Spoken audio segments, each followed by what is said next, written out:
What's happening, everybody? Justin, Bridgewater's Finest on YouTube, Blockbuster_guy on Twitter. And after a long hiatus, the closest thing that mixed martial arts has to an off-season, UFC and MMA are back after the NCAA tournament. They took a big break. They knew they couldn't compete with the TV numbers, but now they're back, and they're going to be back in a big bad way. UFC 145 goes down this Saturday, but before we talk about 145, I actually want to talk about a Bellator card that is also coming up this week. I firmly believe that Dana White should not have a monopoly on mixed martial arts in the same way that I firmly believe Vince McMahon shouldn't have a monopoly on professional wrestling. So for those of you who are only UFC fans, there is other MMA out there. Bellator is now, I would even put Bellator up above Strikeforce in terms of the second best MMA promotion in North America, and they have a card this week, Bellator 66, which goes down, I believe, on Friday, and we're going to talk about the main card fights. Bellator, if you don't know, Bellator has tournaments every season. They do seasons. They have tournaments every season.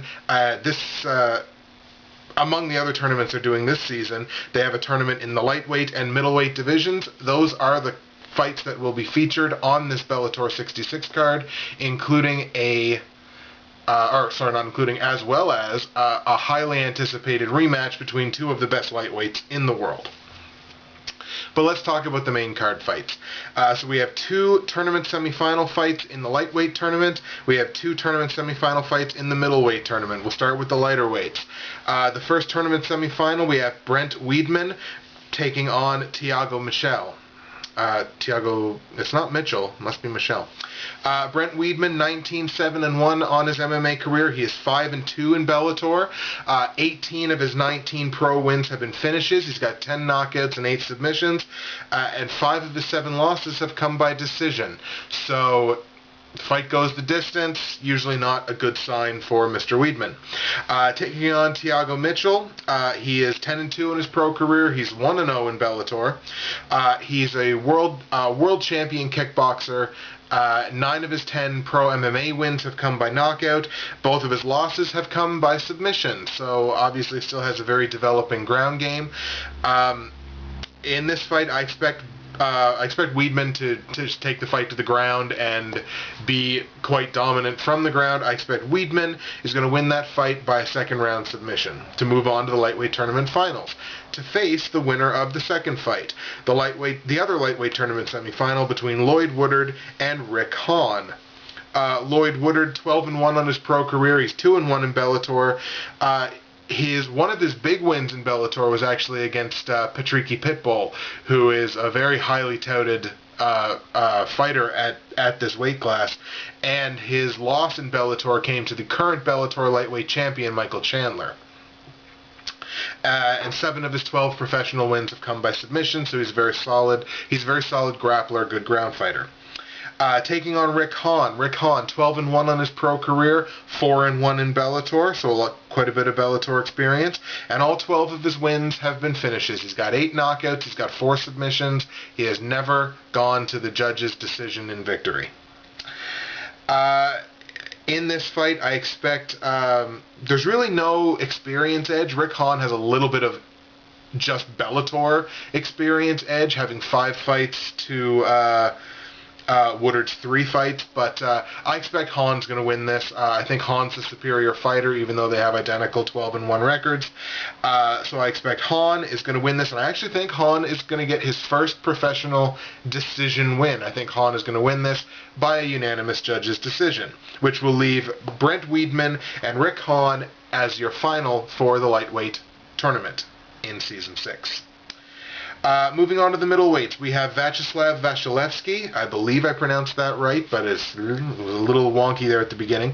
Vasilevsky, Vasilevsky, Vaseline, I have no idea. 16-1 on his pro career, only 1-0 in Bellator. 10 of his 16 wins have come by a finish. He is a world champion samboist, and he's, I believe, either the current or a former light heavyweight champion in M1 Global.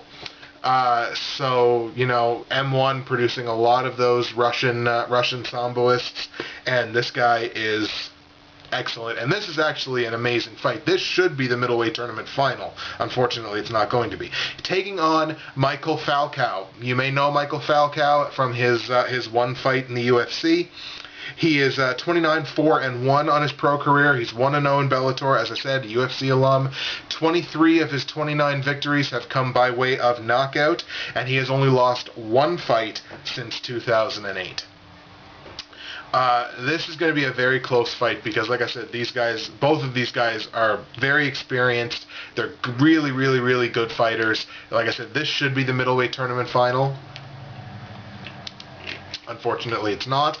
I said in my last preview video, I really hate picking split decisions. Unfortunately, I'm going to. I am taking Michael Falcao by a split decision. And the other middleweight tournament semifinal pits Bruno Santos, who is 13-0 undefeated. He is 1-0 in Bellator. 11 of his 13 wins have come by decision. Just has a dominant ground game. He's got really solid sub defense. He almost got subbed in his last fight. Showed really good sub defense in that fight. Taking on Brian Rogers. Brian Rogers 9-3 on his pro career. He's 2-1 in Bellator. His one Bellator loss came to Alexander Shlemenko. There you go. And then he followed that up with a highlight reel knockout of Vitor Viana in the quarterfinal round. I'm gonna take Brian Rogers in this. I'm not a huge fan of Santos because he's one of these suffocating sort of wrestlers, and he doesn't really put on overly exciting fights, in my opinion. I'm gonna take Rogers, and I think Rogers, he's gonna go knock him out in the first round. Why not? So Rogers by a first round knockout. That leads us to our main event. The main event of the evening, the rematch, as I like to call it.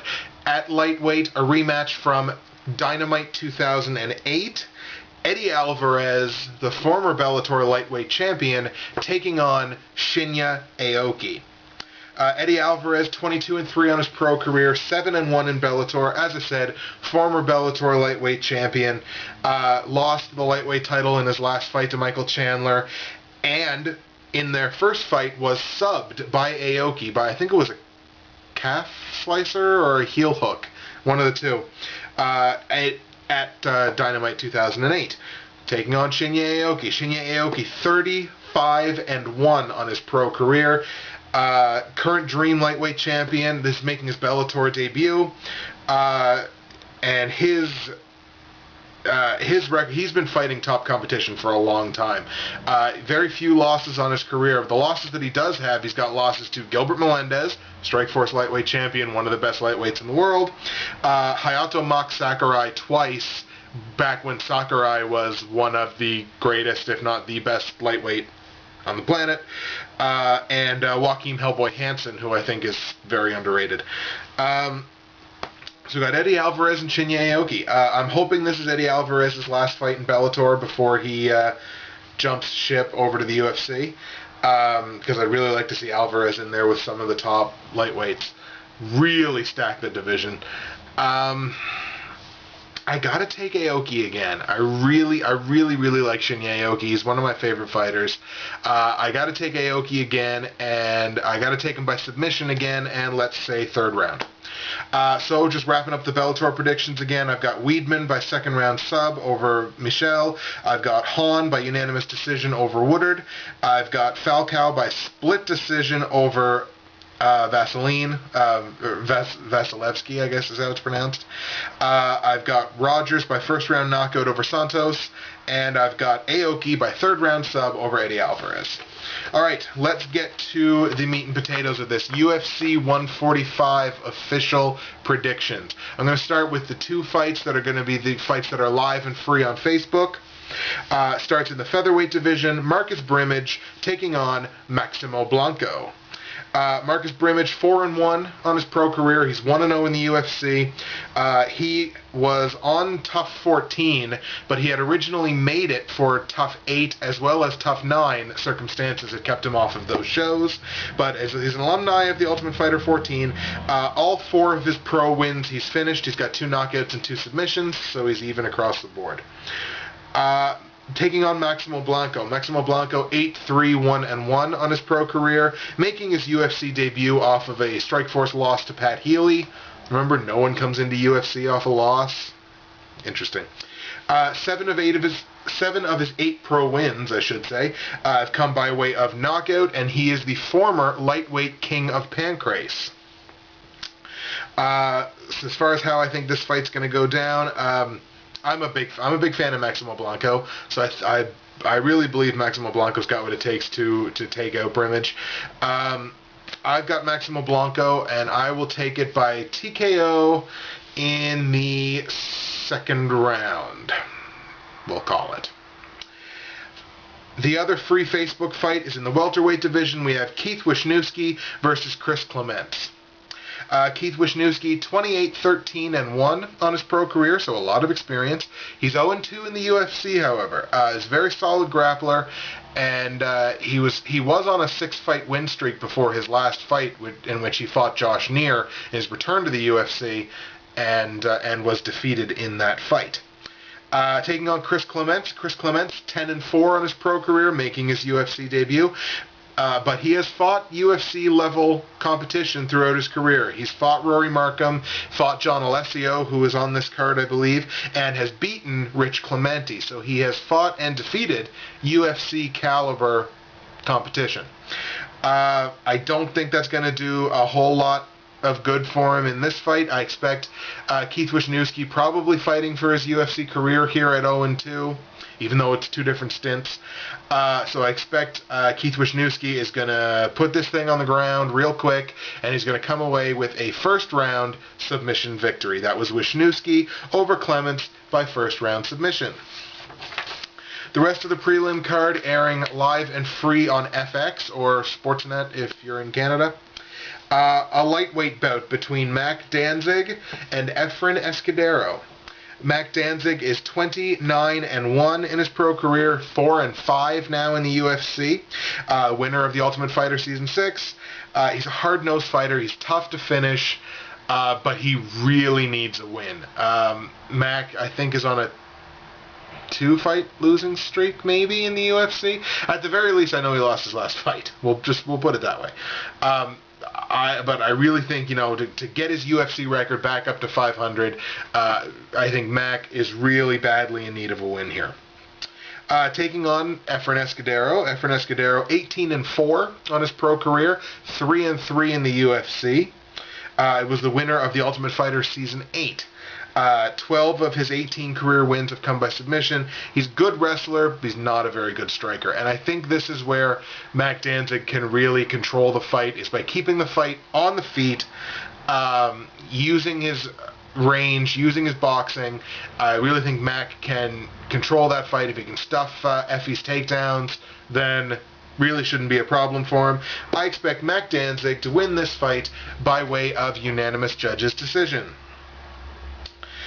Moving on to the another lightweight fight. John Makdessi taking on Anthony Njokuani. John Makdessi, 9-1 on his pro career. He's 2-1 in the UFC. Nova Scotian, born in Halifax. Gotta love it. Makdessi is a Shotokan karate black belt, and has great stand-up. 7 of his 9 pro wins have come by way of knockout.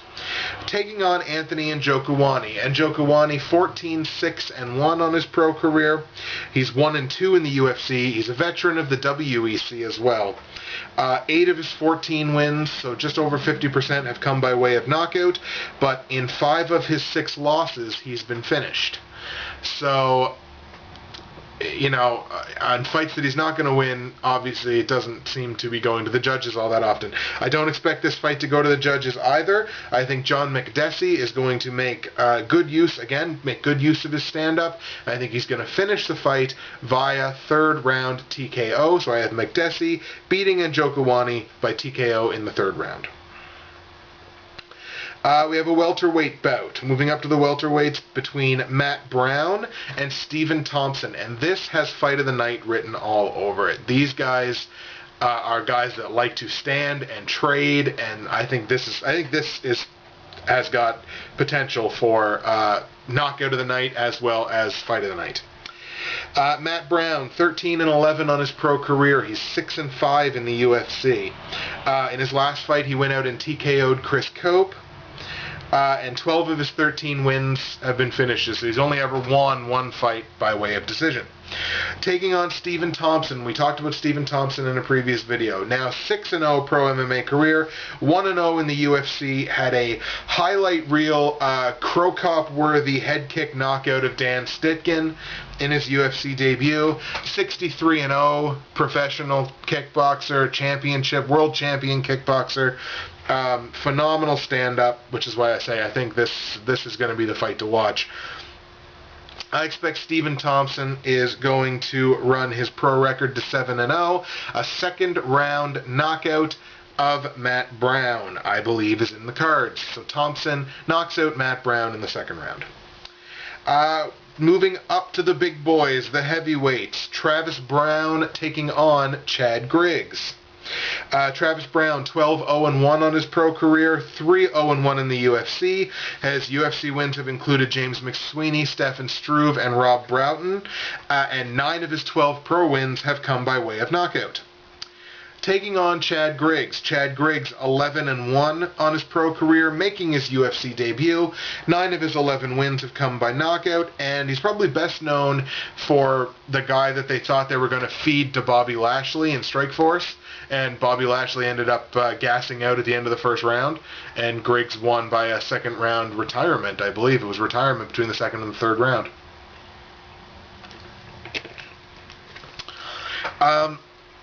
I'm all about Travis Brown. I was against him for a little bit because I was like, he had that great Superman punch knockout of Stefan Struve, and I really like Stefan Struve. But I'm more on Travis Brown's bandwagon now. He's undefeated. He's really solid fighter. Great stand-up fighter. Got a lot of power in both hands. I don't think Brown will finish Chad Griggs because I know Griggs can take a lot of punishment. But I do believe that Brown's going to win the fight by way of a unanimous judge's decision. So that's Travis Brown defeating Chad Griggs by way of unanimous decision. Moving on to the main card, and we have 6 main card fights instead of the usual 5. Starting at the lightweights, Mark Bocek taking on John Alessio, who we mentioned before. Mark Bocek, Canadian, 10-4 on his pro career, 6-4 in the UFC. He was one of Canada's first Brazilian Jiu-Jitsu black belts. So all the pro fighters that are, training BJJ in Canada now, obviously a tip of the hat is required there to Mark Bocek as one of the first black belts in BJJ in this country. 7 of his 10 pro wins obviously then have come by way of submission. Mark Bocek, though, he needs a high caliber win. John Alessio is not going to provide him a high caliber win, but he really needs it. His wins have been okay, but then he steps up to the next sort of level of competition and gets knocked back down again. So Mark Bocek really needs a high-level win, and if he can beat John Alessio, then maybe he might get that higher caliber opponent where he can sort of prove that he's ready to go to the next level. John Alessio, 34-14 on his pro career, so a lot of professional experience. He is 0-3, however, in the UFC. He has UFC losses to Thiago Alves, Diego Sanchez, and going way back to UFC 26, a loss to Pat Miletich for the UFC welterweight title at that time. However, John Alessio is on a 3-fight win streak outside of UFC, so he's now back to see if he can keep the momentum going. I think he is going to keep the momentum going. I really wanted to go with Mark Bocek in this fight, but I don't think I can. I think the experience factor is going to pay off dividends for John Alessio. I believe he's going to win this fight by way of unanimous judge's decision. We move to the featherweight. We have Mark the Machine Hominick taking on Eddie Yeagan. Mark Hominick, 20-10 on his pro career, 3-2 in the UFC, coming off back-to-back losses to Jose Aldo and Chang Sung Jung, the Korean Zombie. Hominick needs to win here. He really does. I mean, he was touted as like the second best featherweight in the world. Then he lost to Aldo. Then he lost to Korean Zombie, who's no slouch, but still. Hominick really needs this win badly. Taking on Eddie Yeagan, 15-5-1 on his pro career. He's 0-1 in the UFC. Got a completely even win distribution. Of his 15 wins, he's got 5 knockouts, 5 submissions, and 5 decisions. I got to give this one to Hominick. His back's against the wall. He knows that. He knows he needs a win. A win here could vault him back up to take on one of those higher level featherweights, maybe talking about Hatsu Hayoki or Kenny Florian or whoever. But he needs this win to get him back sort of into the conversation, and I think he's going to get it. I'll take Mark Hominick. I'll take him by TKO and second round TKO. Going to the bantamweights, we have Miguel Torres taking on Michael McDonald. This is another one of those fights that's really got fight of the night written all over it. Miguel Torres, 40-4 on his pro career, an amazing record. 2-1 in the UFC. More than half of his wins, 23 out of 40, come by way of submission, and he is the former bantamweight champion of the WEC. Taking on Michael McDonald, he's 14-1, but he's 3-0 in the UFC, so he's certainly adapted to UFC life very quickly. 12 of his 14 wins have been finishes. He's got great striking. He's got a developing ground game, developing jiu-jitsu, but he's becoming a very complete fighter who, maybe even in another year or so down the line, is going to be dangerous from absolutely everywhere. Miguel Torres, Michael McDonald. I expect Miguel Torres is probably going to win this fight. I think Torres can effectively take the fight to the ground and control from there. I don't think he'll finish the fight. I think it's going to be Torres on all 3 of the judges' scorecards for a unanimous judges' decision. We go back up to the heavyweights. We have Big Ben Rothwell taking on Brendan the Hybrid Schaub. We'll start with Schaub. Schaub 8-2 on his pro career, 4-2 in the UFC. He had a 4-fight win streak actually snapped by Big Nog in his last fight. Schaub calls himself the Hybrid. I don't see a whole heck of a lot more than a stand-up fighter out of Brendan Schaub. I don't see a ton from him on the ground. I think his ground game is very average.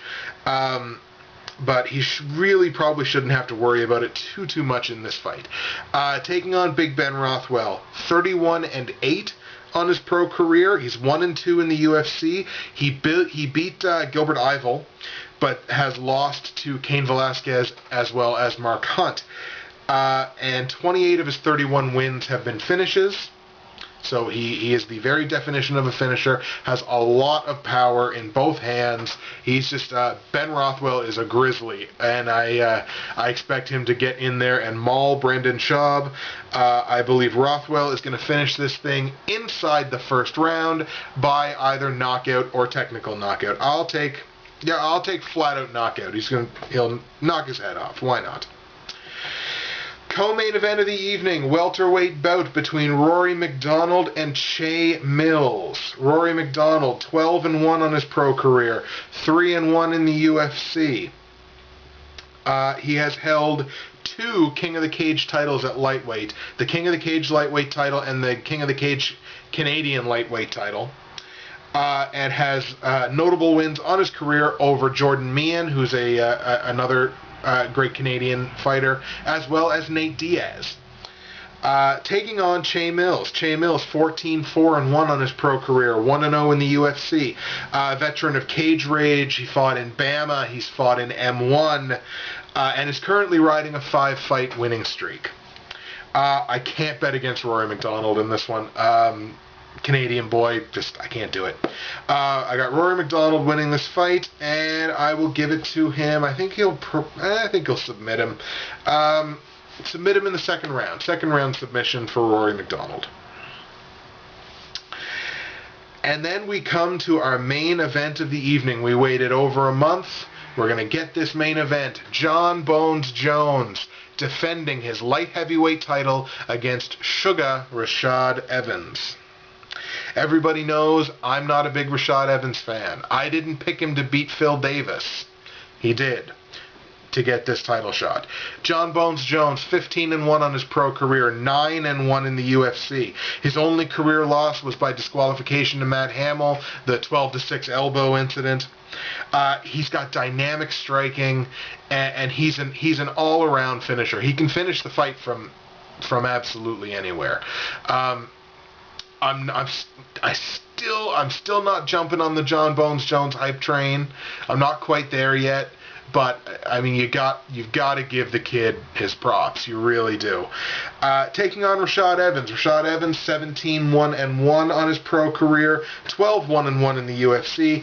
Former champ at this weight class. He's on a 4-fight win streak and has an absolutely suffocating ground game. I'll say this. If Rashad can get Jones to the ground and lay some of that ground and pound, it'll be really interesting to see how John Jones reacts. And I think there'll be at least a couple moments in this fight where that's happening. Rashad's got him down, he's laying some ground and pound to him, and we really got to see how, because John Jones hasn't been overly tested in really any of his fights. And so you can say, well, his fight with Rampage went to the 4th round. Well, yeah, but Rampage didn't really have anything for him. It's going to be really interesting to see what happens when Rashad starts laying it on him, because I think Rashad will. That being said, I can't bet against a champ. I can't bet against the champ who, not by all rights, but really is basically undefeated. I'm taking John Bones Jones in this fight, taking it by 4th round knockout or TKO. I'll say TKO. 4th round TKO. John Jones will retain his title. So we're going to run over everything one more time, including the the Bellator ones I already went over. So we will just run down my UFC picks one more time. I've got Maximo Blanco defeating Marcus Brimage by 2nd round TKO. I've got Keith Wisniewski defeating Chris Clements by round 1 submission. I've got Mac Danzig defeating Efren Escudero by unanimous judges' decision. I've got John Makdessi defeating Anthony Njokuani by 3rd round TKO. I've got Stephen Thompson defeating Matt Brown by a 2nd round knockout. I've got Travis Brown defeating Chad Griggs by unanimous judges' decision. And onto the main card, I've got John Alessio upsetting in some ways Mark Bocek by unanimous judges' decision. I've got Mark Hominick beating Eddie Yegan by 2nd round TKO. I've got Miguel Torres defeating Michael McDonald by unanimous judges' decision. I've got Big Ben Rothwell beating Brendan Schaub by knockout in the 1st round. I've got Rory McDonald defeating Che Mills by a 2nd round submission. And in the main event of the evening, I've got John Jones retaining his light heavyweight championship versus Rashad Evans by way of 4th round TKO.